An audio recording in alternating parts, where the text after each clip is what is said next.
नमस्कार, मैं हूं पंकज जाडेजा। हमारा उद्देश्य है राष्ट्र से स्नेह, राष्ट्र का सम्मान। अब देखते हैं आज के दिन भर की टॉप हेडलाइन।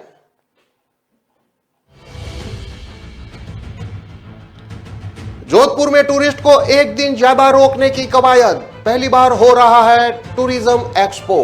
पर्यटकों को बताएंगे जोधपुर की खासियत।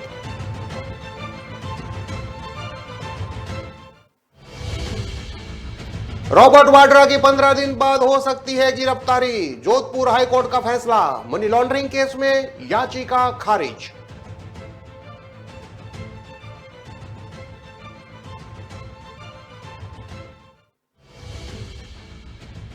नहर में गिरे युवक का छठे दिन मिला शव। 112 घंटे की तलाशी के बाद फिल्टर प्लांट के पास मिला शव।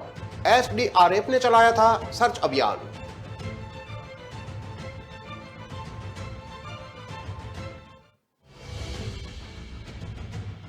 पीडब्ल्यूडी इंजीनियर और कर्मचारियों ने लिया सामूहिक अवकाश। जिला कलेक्टर के नोटिस को लेकर जताया विरोध। अब देखते हैं खबरें विस्तार से। कोविड के बुरे दौर से उबरकर इस बार टूरिज्म सेक्टर को बूम पहुंचाने का प्रयास है। यह पहला मौका है जब जयपुर से निकलकर पश्चिमी राजस्थान में टूरिज्म एंड हॉस्पिटैलिटी एक्सपो का आयोजन किया जा रहा है।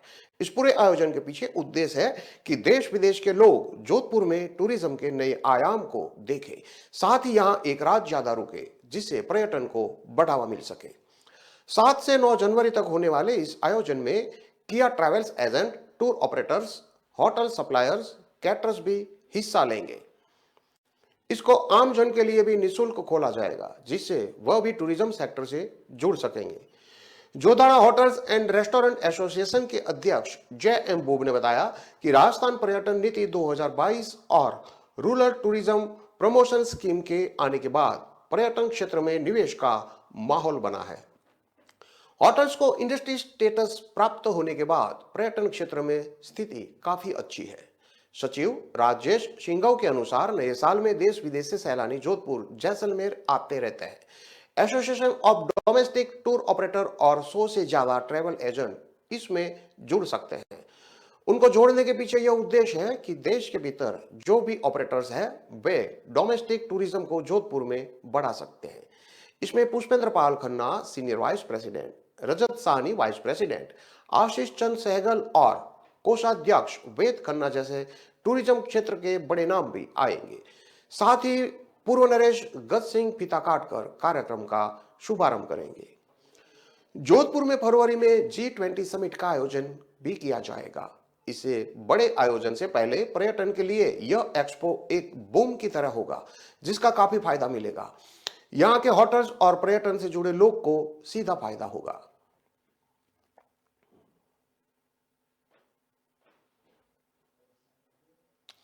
कांग्रेस महासचिव प्रियंका गांधी के पति रॉबर्ट वाड्रा और उनकी मां मॉरिन वाड्रा को जोधपुर हाई कोर्ट से झटका लगा है।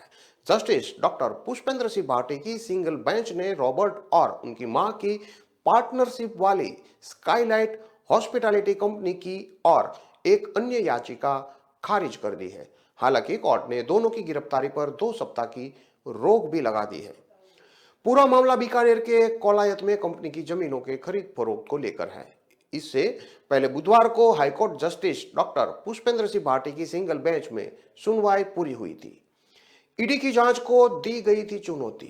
दरअसल बीकानेर के कोलायत में जमीन खरीद फरोख्त को लेकर स्काईलाइट हॉस्पिटैलिटी एलएलपी कंपनी के साझेदारों के खिलाफ ईडी सबूत एकत्र करने के लिए जांच कर रहा है।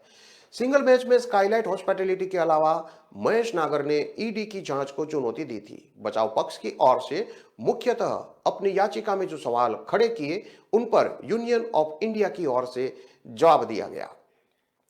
इस फैसले के बाद 2 सप्ताह तक पूर्व का अंतरिम आदेश जारी रहेगा। इस दौरान परिवादी अपील कर सकेंगे और तब तक गिरफ्तारी नहीं होगी। बुधवार को बचाव पक्ष की ओर से वरिष्ठ वकील केटीएस तुलसी ने वाड्रा की पैरवी करते हुए पक्ष रखा था। यूनियन ऑफ इंडिया की ओर से एडिशनल सॉलिसिटर जनरल राज दीपक रस्तोगी और उनके सहयोगी भानु प्रकाश बोहरा ने पक्ष रखा था। जमीनों की खरीद से जुड़े इस केस को लेकर पहले भी राजनीतिक बयानबाजी होती रही है। जमीनों की खरीद से जुड़े इस केस को लेकर पहले भी बहुत राजनीतिक बयानबाजी चल चुकी है। मामला वर्ष 2018 का है। Additional solicitor general Rajdeepak Rastogi ने बताया कि मामला वर्ष 2018 का है। तब बीकानेर पुलिस ने कौलायत में सरकारी जमीन खरीद फर्जीवाड़े के मामले में एक एफआईआर दर्ज की थी। मामला दर्ज होने के बाद में केस को सीबीआई ने टेक ओवर कर लिया था, जिसकी जांच चल रही है। प्रवर्तन निर्देशालय यानी कि ईडी ने भी बीकानेर भूमि घोटाले में एक ECIR यानी कि प्रवर्तन मामला सूचना रिपोर्ट दर्ज की थी। जांच बीकानेर के सीमावर्ती जिले के कौलायत क्षेत्र में कंपनी की ओर से 275 बीघा जमीन की खरीद से संबंधित है। केंद्रीय जांच एजेंसी ने 2016 में स्थानीय तहसीलदार द्वारा शिकायत दर्ज कराने के बाद पुलिस द्वारा दर्ज प्राथमिकी के आधार पर मनी लॉन्ड्रिंग का एक केस दर्ज किया था। उस दौरान स्काईलाइट हॉस्पिटैलिटी प्राइवेट लिमिटेड के लायबिलिटी पार्टनर रॉबर्ट वाड्रा, उसकी मां मौरीन वाड्रा और पार्टनर महेश नागर राजस्थान हाईकोर्ट पहुंचे थे। अदालत ने उन्हें राहत देते हुए थर्ड पार्टी अंतरिम आदेश जारी किया था। इसके चलते रॉबर्ट वाड्रा, उनकी मां मौरीन और महेश नागर की गिरफ्तारी पर अंतरिम रोक जारी है। इनकी गिरफ्तारी पर लगी अंतरिम रोक हटाने को लेकर ईडी ने पूर्व में एक प्रार्थना पत्र अदालत के समक्ष पेश किया था।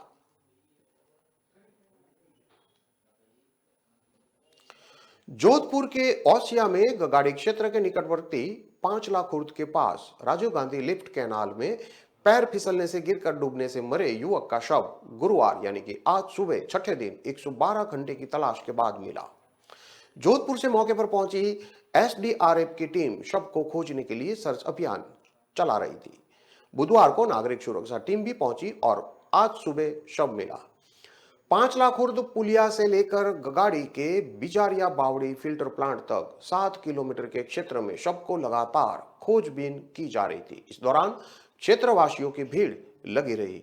ओसिया और मथानिया पुलिस थाना भी लगातार कैंप कर रही थी। तीवर चौकी प्रभारी राजूराम बिश्नोई ने बताया कि तिवरी निवासी 30 वर्षीय बाबूलाल प्रेमाराम शनिवार को 5 लाख खुर्द के पास पैर फिसलने से नहर में गिर गया था, जिसकी शनिवार शाम से लगातार सर्च अभियान के तहत खोजबीन की जा रही थी।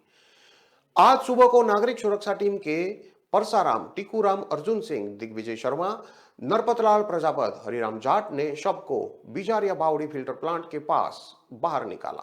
मथानिया थाना क्षेत्र के तिवरी चौकी प्रभारी राजूराम बिश्नोई और कांस्टेबल शैतान राम चौधरी और चेराई पुलिस चौकी से अनिल कुमार तथा एसडीआरएफ टीम में हेड कांस्टेबल सुखाराम ने लगातार शव खोजने का प्रयास किया था।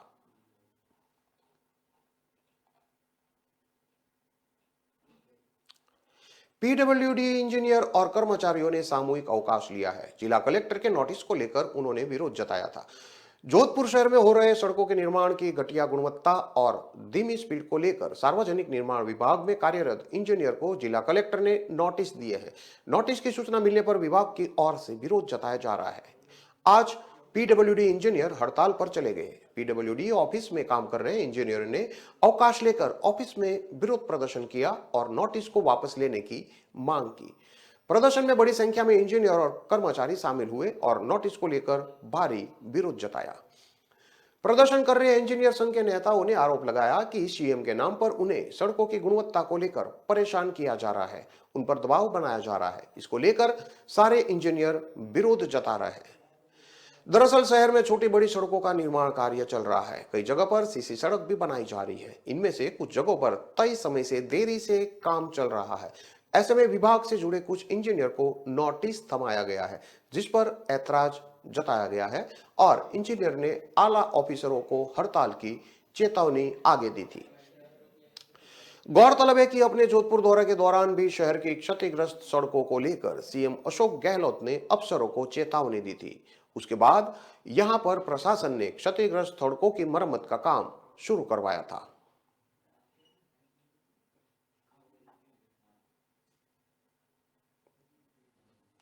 खबरों में लेते हैं अब एक छोटा सा विराम।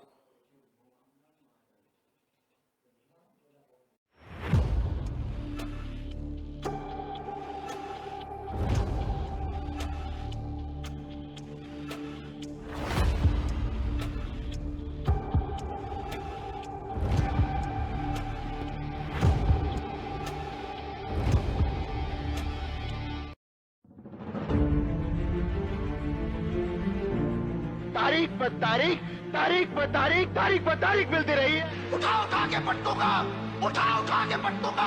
उतार कर फेंक दो ये वर्दी, अब बैंड में बन जाएगा पट्टा अपने गले में। दिन मुझे देश के गद्दार का पता चला। आपने देखा होगा एग्जाम में आपकी समस्या ये होती है कि देखो ये बगल वाला तो ऊपर देखता नहीं, लिखता ही रहता है, अब मैं पीछे रह जाऊंगा, उसको ना, यानी दिमाग उसी में लगा पड़ा है। आपका दिमाग इतना हाल डोल कर रहा है कि जो भीतर मेमोरी रूपी जो कॉइन है ना, आपको वो दिखता ही नहीं है। एक बार मन को स्थिर कर लीजिए। मन को स्थिर करने की दिक्कत है तो जरा डीप ब्रीथिंग कर लीजिए, 3-4 बार गहरी सांस लीजिए, एकदम सीना तान करके आंख बंद करके कुछ बैठिए। मन स्थिर हो जाते ही वो कॉइन जैसे दिखने लगता है, आपके मेमोरी के भीतर पड़ी हुई चीज यूं ही उभर करके आना शुरू हो जाती है। और इसलिए ईश्वर ने जिसकी मेमोरी ज्यादा है उसको कोई एक्स्ट्रा एनर्जी दी है, ऐसा नहीं है जी। हम सबको, हमारे सबका जो इंटरनल प्रोडक्ट है परमात्मा ने बहुत ढंग से बनाया हुआ है। हम किसको पनवाते हैं, किसको बढ़ाते हैं, उस पर निर्भर करता है। तो आप इसको बहुत आसानी से कर सकते हो। आप में से जो लोग पुराने शास्त्रों को जानते होंगे, कुछ तो कभी यूट्यूब पर भी कुछ चीजें अवेलेबल होती हैं। कुछ शताब्दानी लोग होते हैं, उनको एक साथ 100 चीजें याद आती है।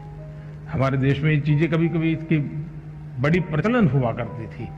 तो हम इसको ट्रेन कर सकते हैं, अपने मन को भी ट्रेन कर सकते हैं। लेकिन मैं आज, आप परीक्षा में जा रहे हैं इसलिए मैं उस दिशा में आपको नहीं ले जाऊंगा, लेकिन मैं कहता हूं मन स्थिर रखिए। आप अपने पास पर चीजें पड़ी हैं, वो अपने आप आना शुरू हो जाएगी, आपको वो दिखना शुरू हो जाएगी, आपका उसका स्मरण होना शुरू हो जाएगा और वही बहुत बड़ी ताकत बन जाएगा।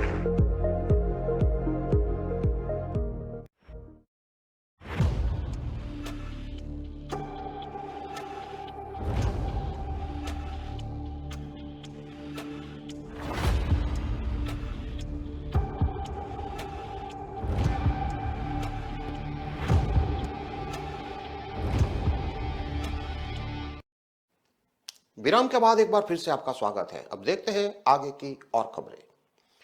इंदौर में लगातार हो रहे लव जिहाद की घटना के बीच रेसिडेंसी एरिया के ट्रैफिक पार्क से बजरंग दल के कार्यकर्ताओं ने मुस्लिम युवक को पकड़ा है। यहां नाम पता पूछने पर उसने पहले खुद को हिंदू बताया, लेकिन बजरंग दल के सख्ती करने पर उसने अपना नाम बताया।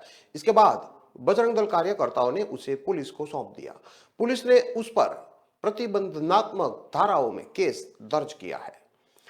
बजरंग दल के तन्नू शर्मा ने बताया कि जिला संयोजक जितेंद्र जादौन से सूचना मिली थी कि रेसिडेंसी एरिया में आने वाले ट्रैफिक पार्क में एक मुस्लिम युवक हिंदू युवती के साथ बैठा है जो अश्लील हरकतें कर रहा है।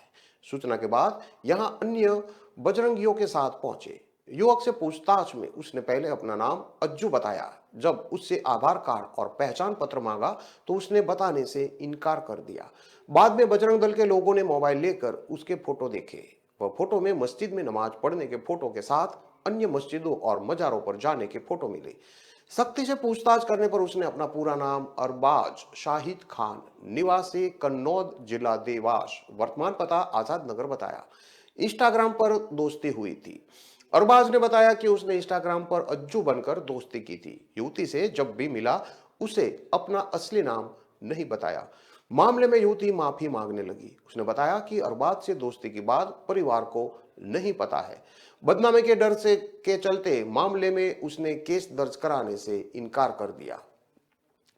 संयोगितागंज टीआई तहजीब काजी के मुताबिक अरबाज पर प्रतिबंधनात्मक धाराओं में कार्रवाई की गई है।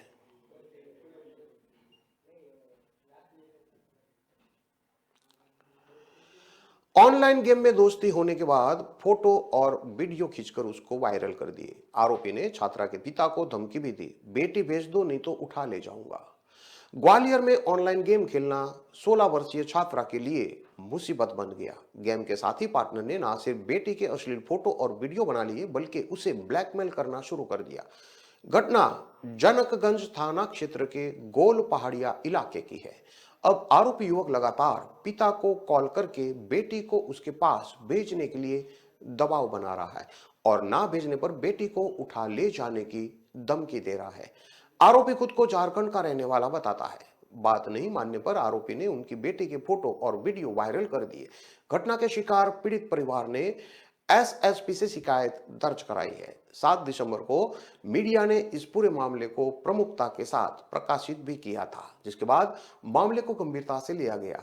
अब इस मामले में जनकगंज थाना पुलिस ने आरोपी के खिलाफ छेड़छाड़ पॉक्सो एक्ट के तहत मामला दर्ज किया है। आरोपी सन्नी उर्फे HR झारखंड का रहने वाला है। वह लड़की के पिता को धमकी दे रहा है कि बेटी को उठाकर ले जाएगा। आरोपी सन्नी उर्फे HR झारखंड का रहने वाला है। वह लड़की के पिता को धमकी भी दे रहा है कि उसकी बेटी को वो उठाकर ले जाएगा। शहर के जनकगंज निवासी 16 वर्षीय 10वीं की छात्रा ने शिकायत की है कि 2 साल पहले लॉकडाउन के समय पढ़ाई करने के लिए उसके पिता ने उसे मोबाइल खरीद कर दिया था। पढ़ाई के साथ साथ वह ऑनलाइन गेम भी खेलती थी। एक दिन वह ऑनलाइन फ्री फायर गेम खेल रही थी और इसी दौरान उसकी पहचान सन्नी HR नामक युवक से हुई और वह साथ में गेम खेलने लगे। इसी बीच सन्नी HR युवक ने उससे दोस्ती कर विश्वास जीत लिया। फिर उसकी फेसबुक ID, इंस्टाग्राम ID और मोबाइल हैक कर उसका पूरा डेटा ले लिया। इसके बाद आरोपी ने उसके अश्लील फोटो और वीडियो बनाकर उसे ब्लैकमेल करने का काम शुरू किया। इसके बाद छात्रा ने अपने पिता को ये बात बताई तो उन्होंने भी युवक को समझाया, लेकिन जुलाई महीने से आरोपी उन्हें कॉल करके धमकी दे रहा है कि बेटी को उसके पास भेज दो। अगर बेटी नहीं भेजी तो वह उनके घर से उसे उठाकर ले जाएगा। इतना ही नहीं, यह भी धमकाता है कि वह उसे ऑनलाइन फ्री गेम में खुदकुशी का टास्क दे देगा, जिसके बाद वह खुदकुशी कर लेगी। इस खबर पर लोग अपनी अलग अलग राय दे रहे हैं। अब जब उन्होंने आरोपी की बात नहीं मानी तो उसने छात्रा के फोटो और वीडियो वायरल कर दिए। आरोपी ने उनके रिश्तेदारों के साथ जुड़ी एक ID पर छात्रा के फोटो और वीडियो वायरल किए हैं, जिससे उनकी बदनामी हो रही है। पीड़िता की शिकायत इसके पहले भी ग्वालियर SSP से की थी। उस समय मीडिया ने प्रमुखता से पूरी खबर को प्रकाशित किया था, जिसके बाद पुलिस ने मामले को गंभीरता से लिया और अब आरोपी के खिलाफ मामला दर्ज किया है। इस मामले में जनकगंज थाना TI आलोक सिंह परिहार ने बताया कि छात्रा की शिकायत पर मामला दर्ज करके आरोपी की तलाश की जा रही है। आरोपी ने खुद को झारखंड का रहने वाला बताया है। अब पुलिस उसकी मोबाइल लोकेशन के आधार पर तलाश कर रही है। 7 दिसंबर को मीडिया ने इस पूरे मामले को प्रमुखता के साथ प्रकाशित किया था। 16 साल की लड़की के फ्री फायर गेम के शौक ने उनको और उसके परिवार वालों का जीना मुश्किल कर दिया है। गेम खेलने के दौरान लड़की की दोस्ती झारखंड के एक लड़के से हो गई थी। आरोपी अब लड़की के अश्लील फोटो और वीडियो उसके ही पिता को बेचकर ब्लैकमेल कर रहा है। सागर में भारतीय जनता पार्टी नेता की अश्लील फोटो बनाकर ब्लैकमेल करने का मामला भी सामने आया था। भाजपा गौ सेवा प्रकोष्ठ के उपाध्यक्ष संजय चौरसिया ने बताया कि उनके व्हाट्सएप नंबर पर अनजान मोबाइल नंबर से एक फोटो आई थी। मेरी फोटो को एडिट करके अश्लील बनाया गया था। ऐसे ही यूपी की महिला को इंस्टाग्राम पर एक युवक से प्रेम हुआ तो वह बेटी को लेकर प्रेमी के साथ भागकर महाकाल दर्शन के लिए आ गई थी। महिला का पति भी उसका पीछा करते हुए सोमवार सुबह होटल पहुंच गया और दोनों को पकड़कर नीलगंगा पुलिस के हवाले कर दिया था। ऐसे ही सोशल मीडिया पर ब्लैकमेल करने और परिवारों को परेशान करने के मामले आए दिन सामने आते रहते हैं।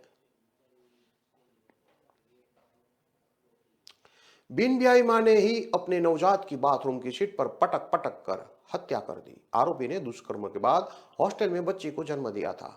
शर्मिंदगी से बचने के लिए बच्चे के जन्म के एक दिन बाद ही उसकी जान ले ली गई।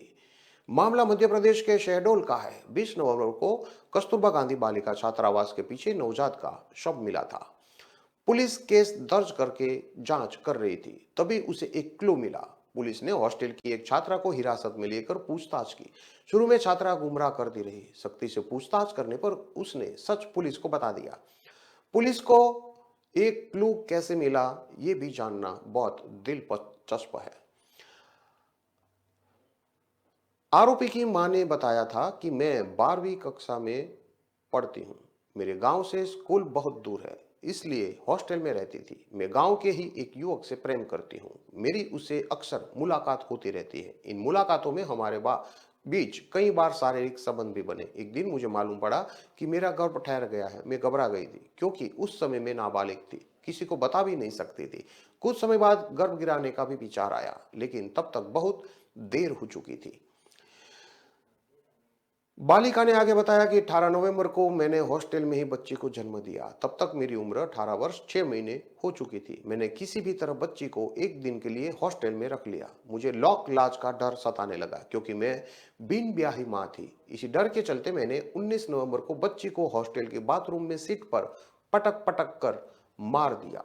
इसके बाद उसका शव कपड़े में लपेटकर हॉस्टल के पीछे कचरे में फेंक दिया।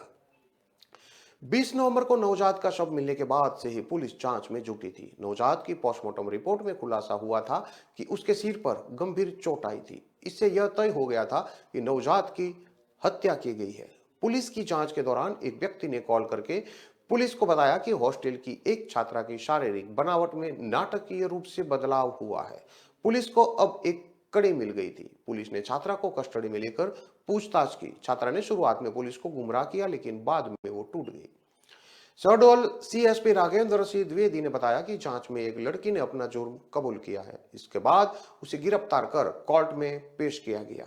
एक युवक ने लड़की से संबंध बनाए थे, तब वह नाबालिग थी, इसलिए युवक के खिलाफ रेप का केस दर्ज किया गया है। युवक की गिरफ्तारी अभी नहीं हो सकी है।